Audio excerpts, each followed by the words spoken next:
Hey everybody, welcome back again on to chapter 18 tonight. From around the corner of the brick building, Bradley watched the end of Jeff's basketball game. Every time Jeff took a shot, Bradley would pray he'd miss.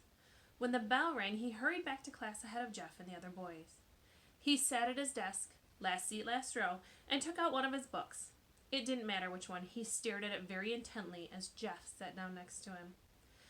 Well, maybe it was okay for Jeff to have other friends, he decided as he turned a page.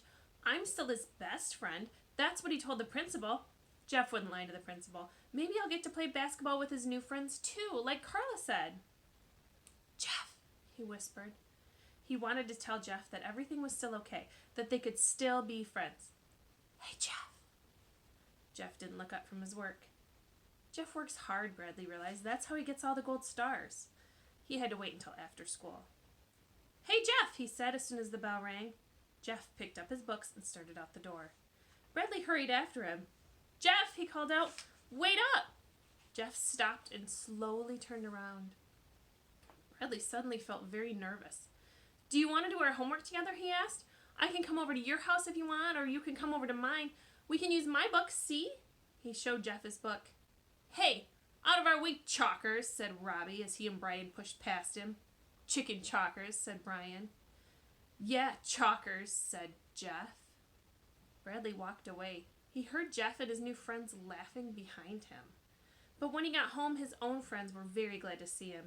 We're so glad you're home, said Ronnie. We missed you. We're glad you didn't go over to Jeff's house. You're our best friend, said Bartholomew. Hooray for Bradley, shouted the wooden hippopotamus. Hip, hip, hooray, yelled all the other animals. Hip, hip, hooray! Hip, hip, said the hippo one last time. Hooray! Let's play a game, said the donkey. What do you want to play? Asked Ronnie. Anything but basketball, said Bartholomew. I hate basketball. Basketball is a stupid game, Ronnie agreed. It's the worst game in the world, said the hippopotamus. Why would anybody want to play basketball? Laughed the ivory donkey. All the other animals laughed too. Chapter 19. Everything returned to normal. Bradley scribbled, cut up bits of paper, and taped things together. He hated everyone, and everyone hated him. That was just the way he liked it. He shuddered whenever he remembered that he had actually almost done his homework. He couldn't imagine anything more horrible than that. Andy was glad Jeff wasn't his friend anymore. He realized he was better off without friends. In fact, he realized he was never friends with Jeff. I was just pretending to be his friend. He decided he'd never pretend to be anybody's friend again. Jeff was normal now, too.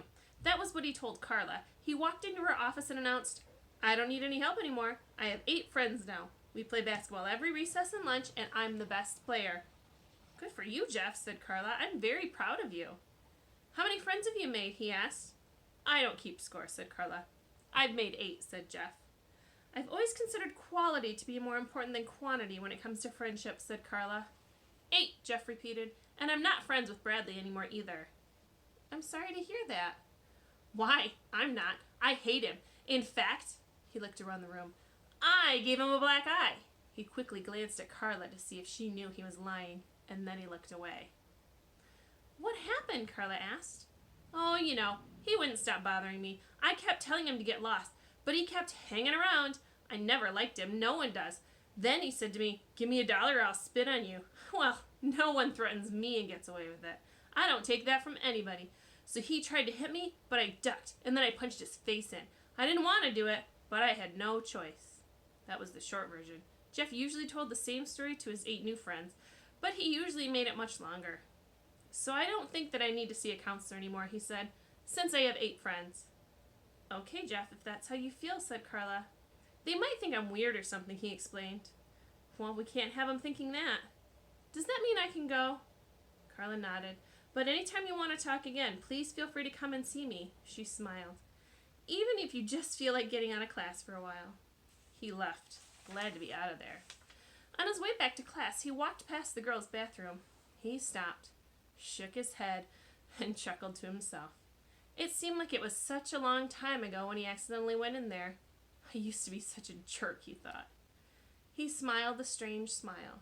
He stretched his mouth so wide it was hard to tell whether it was a smile or a frown. Chapter 20. Colleen walked into Carla's office. I just came to tell you I can't talk to you, she said. Your parents didn't sign the form? No, and they won't either. You know what they said? They said it was a waste of money for the school to hire you. They said you should get married and have your own children before you start telling other parents how they should raise theirs. Carla shrugged. They said if I have any problems, I should talk to them, but when I try to talk to them, they don't listen. She sighed. Anyway, it doesn't matter. Jeff has lots of other friends now besides Bradley. 8, said Carla with a smile. So now I can invite Jeff to my birthday party without having to invite Bradley. I can invite one of Jeff's other friends. Andy's nice. I couldn't invite Bradley even if I wanted to, because Melinda is my best friend except for Lori, and she gave Bradley a black eye. Colleen quickly covered her mouth with her hand. Then she slowly took it away. That was supposed to be a secret, she said. Melinda doesn't want anybody to know. I never repeat anything anybody tells me, Carla assured her. Good, said Colleen. Melinda would kill me. Have you asked Jeff to your party yet? No, not yet, but I will. I know he likes me because he always says hello to me when I say hello to him. But then he always gets so scared. I never know what to say.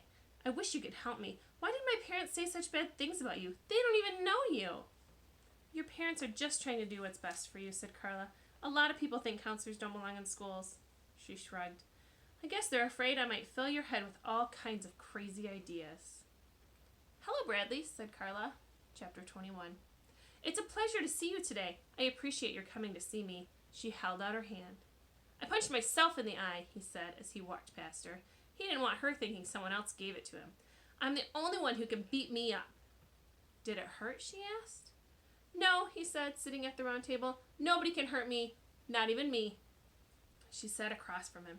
She was wearing a light blue shirt with yellow mice running all over it. The shirt was the same color as her eyes. The mice were the same color as her hair. I wanted to hit somebody, he explained as he stared at her shirt, but if I hit another kid, I would have gotten in trouble. So I hit myself. Why'd you want to hit somebody? Because I hate him. Who?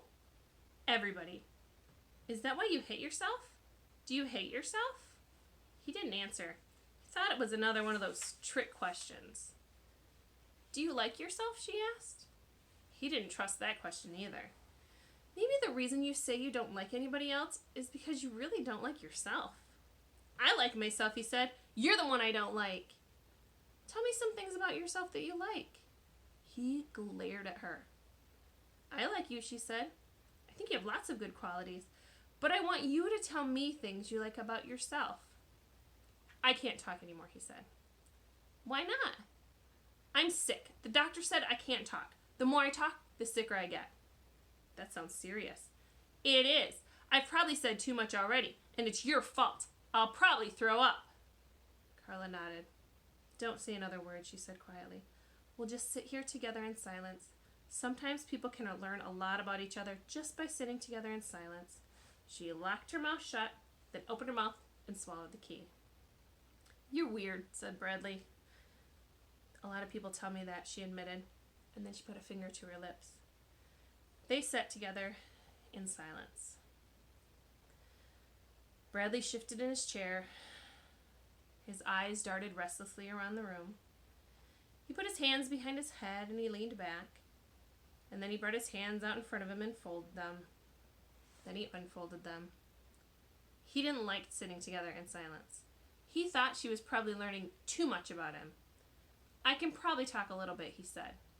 No, I don't want you to get sick, said Carla. I like you too much. The doctor says I'm supposed to talk a little, just not a lot. All right. Shall we talk about school? No. The doctor says if I talk about school, I'll die. Carla frowned. That's a problem, she said. See, as part of my job, I'm supposed to help you do better in school. But how can I help you if we can't even talk about it? Bradley put his fingers to his chin and thought it over. I know, he said. Just tell everybody that you tried to help me, but I wouldn't let you. Tell them that I was too mean and nasty. That's it. Tell them that I said I'd spit on you. Oh no, I couldn't say that about you, said Carla. You're too nice. They'll believe you, he assured her. It doesn't matter whether they believe me or not, said Carla. I would know it was a lie.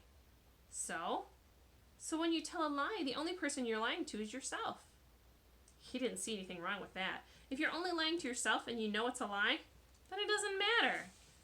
I just wish I knew why a smart kid like you keeps failing. It's because Mrs. Ebel doesn't like me, said Bradley. Shh, said Carla. Don't talk about it. Well, I can probably talk about school a little bit without dying, he said. Okay, said Carla hesitatingly, but as soon as you feel even a little bit like dying, let me know and we'll stop. They talked about school for about 15 minutes before Bradley felt like dying. Carla pointed out that the same questions that were on the tests were also on his homework assignments. She suggested that if he did his homework, the tests might be easy for him. The tests are easy, he told her. I could get 100 if I wanted. I'm the oldest person in the class. I answer all the questions wrong on purpose. You want to know what I think, said Carla? I think you would like to get good grades. I think that the only reason you say you want to fail is because you're afraid to try. You're afraid that even if you try, you'd still fail. I'm not afraid of anything, said Bradley. I think you're afraid of yourself, said Carla, but you shouldn't be. I have lots of confidence in you, Bradley. I know you'd do so well if only you'd try. I could help you. We could help each other. We could try together. It was then that he told her that he couldn't talk about school anymore or else he'd die. She thanked him for talking about it as much as he could. You were very brave, she said. She suggested that for their next meeting he make a list of topics to discuss so they wouldn't have to risk talking about school again. Is that homework? He asked. No, she warned him. You don't even have to put your name on the top.